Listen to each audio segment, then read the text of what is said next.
Alright, what's up, yins guys? I'm going to read another chapter of this here book. And once again, hopefully, just saw a raccoon down by the fence over there running by. Anyway, yeah, hopefully the sound of this AC equipment behind me ain't too distracting. I want to have a better place to read, try to read a little louder, but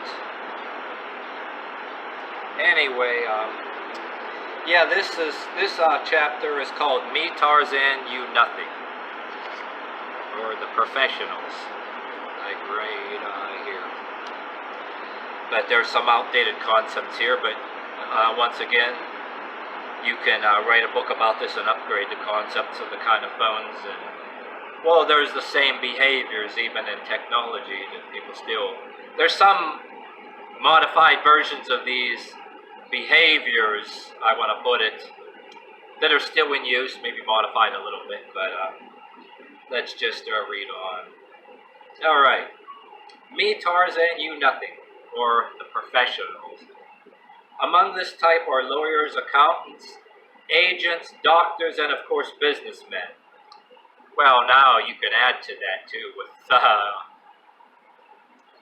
different kind of influencers of different kinds, that different activism that people have. They have all kind of shit on their cell phones. You can read between and add to this, but yeah. Alright. Among this type are lawyers, accountants, agents, doctors, and of course businessmen, or anybody else you can manage to get in front of a desk or get past the cell phones. This was written before we had our cell phones and even internet. So. Okay. Though each might vary in their technique, they basically follow a common procedure of setting up the stage. They're setting up appearances, clothes, status symbols, star games to set the stage. And with the authority and status of their profession, the front is being completed. So there can be a fake it till you make it thing. You know, some people are already trying to look and dress important, either when they're first starting out or professional scammer. It can be the wannabe preacher, wannabe influencer, the wannabe preacher activist, you know, get ourselves in office and fake it till they make it, and get people to give them money and different things. So yeah, you decide, but more fronts can be added to this. But anyway, as previously mentioned, Michael Korda in Success points out the appearances are nearly everything. Yet they're also deceptions. He also indicates that telephones, their kind, number, and color is a limitless, useful weapon in the struggle for success, or to play games with your adversaries or people you want to talk down to. Or if we're in front of these people, whether we're applying for a job or applying for something, you almost want to say, in a way, you're saying in your mind, oh, would you like me to kiss your ring before you start or what? But you can kiss ever getting the job going by, or kiss be in grace with the job goodbye, put it that way. But some of us want to say that, but okay. But they're projecting that, okay? The more people you yourself can put and keep on hold, the more successful you will seem. Some people that are even total nobodies, you know, do this fake it till they make it, or some that never make it at all. To try to pull in at least a few people, you know, cult leaders do this, you know, of all kinds. The adjunct to this is more distance than you can have your secretary keep between you and other people. The more important you will seem. In Me, Tarzan, You, Nothing, costume is extremely important. Oh, that's true even today with social media influences you. Before this book was written, like I say again in the other chapters I written, you could have a social media picture. People are conning people on money. They'll try to sell you, they sell people a house they never seen. It could be right on the internet. There are places that, not to get too off the subject, but there are places that literally sell houses online before they're built.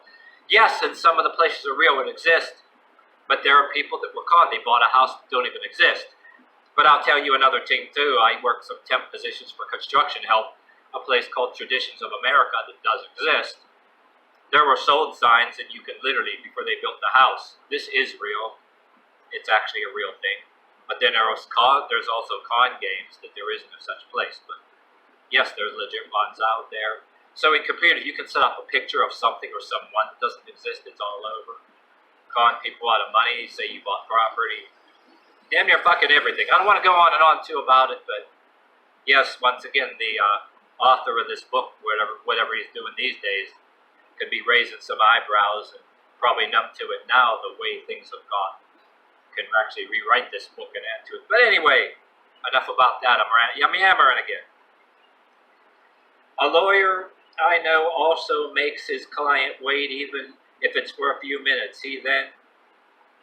So even if you're not even very busy that day, they make you wait a couple minutes. He then has his secretary apologize for the delay. Once in this well-furnished office, he may give his secretary last-minute instructions on Frank, Barbara, or Robert. As a show business lawyer, you are supposed to know he is talking about Frank Sinatra, Barbara Streisand, or Robert Redford. Then he glances at his wristwatch, a Cartier, as if to say, well, we'll have to hurry. I don't have much time. Eventually he gets to you and your business. And once again, pausing the reading of this, if you're going to apply for a job, you say it in your mind, you don't actually say it to people. You'd like to tell certain people, even though it wouldn't get you the job, you'd almost want to say, oh, would you like me to kiss your ring before we start? I say that in my mind all the time, but and then in a place that they're talking down to you anyway, not telling you to do that, but that's how people are. That's what this chapter is about. You know what I'm saying? So, okay, I almost lost my place. But if you didn't get my yammering, I'd be just reading like a fucking zombie. But that's what's cool about stuff like this. All right. Yeah, we'll have to hurry. We don't have much time. He eventually gets you into his business. He discusses nothing but simply gives you a solution, which you are expected to accept astonishingly. In other words, look up to him, worship him, don't ask no questions, almost worship before them. Mr. All-Knowing, you're nobody. That's why this chapter is called I, Tarzan, You Nothing. He too is a celebrity along with his star clients, having appeared in gossip columns and many times which verified his attendance in important affairs. You can be sure his bill will be commensurate to his status as a celebrity.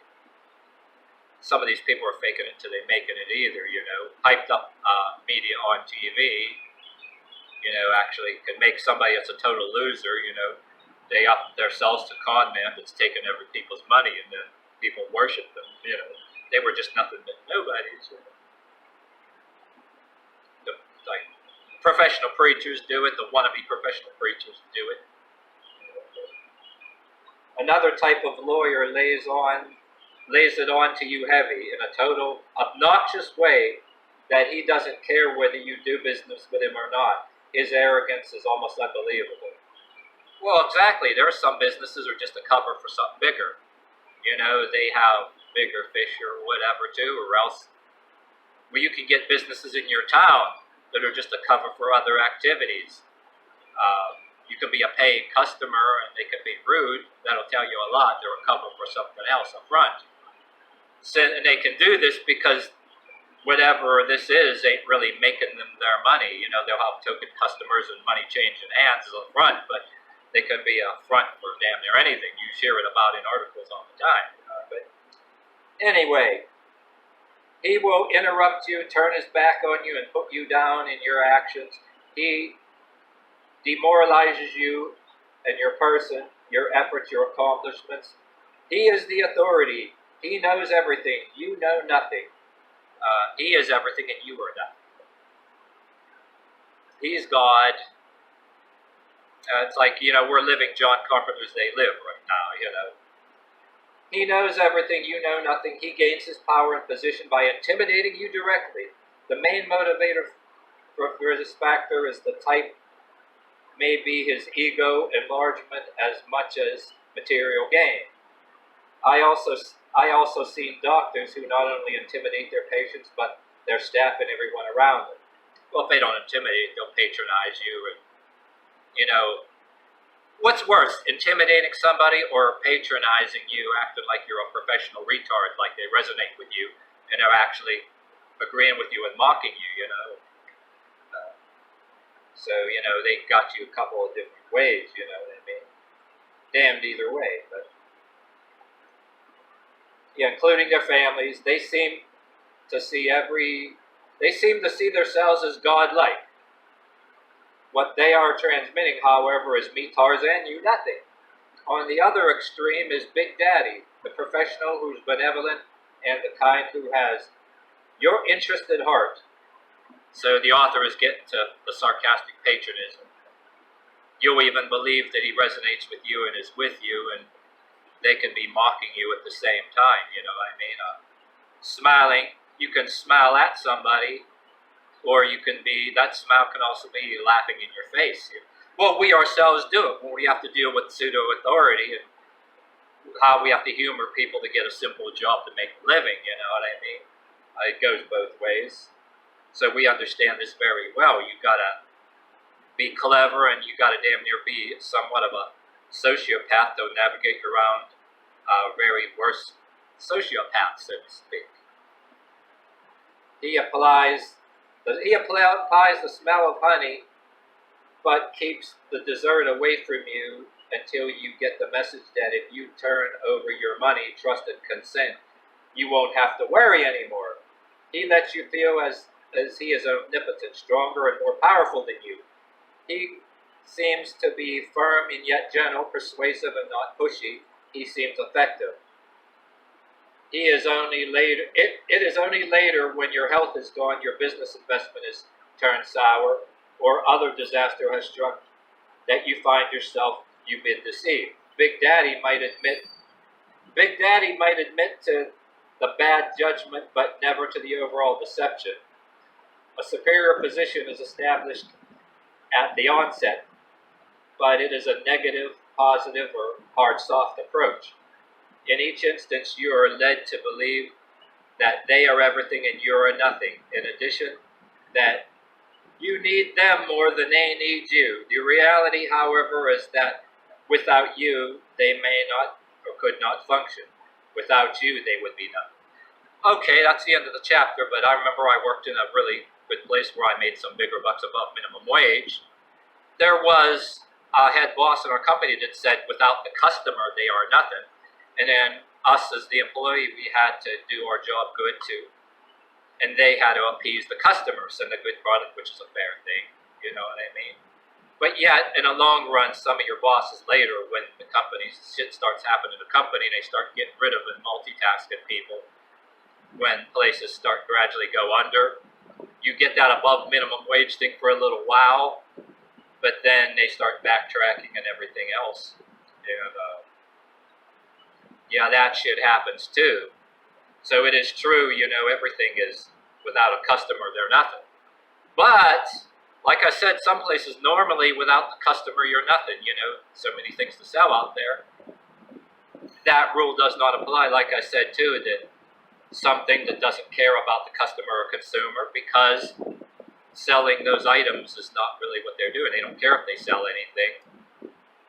Their business is just a front for something else. They write on taxes and put out a token tax form and all that. You could go to work for them. They could be a front business, even though they're selling something, you're manufacturing something, and they could be a cover, somebody higher up as a cover for something else, how to cover for whatever else they're doing that they launder their fucking money, you know what I mean? That's why so many places that you work for, even though they pay above a minimum wage, they just disappear and shit. And I can go on and on about how they try to push you into getting these insurances and these 401ks, like a place I worked. That that company is never forever. I worked for a place for 10 years, and it's like, you ever put into that 401k that people think are going to get that they worked for this company years ago disappears the minute they try to collect it. And then people still are in denial. They religiously believe that it's for real. Well, the late George Carlin said it in his comedy sketches in the 80s. the pensions that disappear is the minute you go to collect it. You know, it still goes on now. You know, but that's a little extra about this chapter, but I'll just end it right here because I got to render this video smaller anyway, so it'll upload quicker. Don't need a full HD video of just somebody reading, you know what I'm saying? But,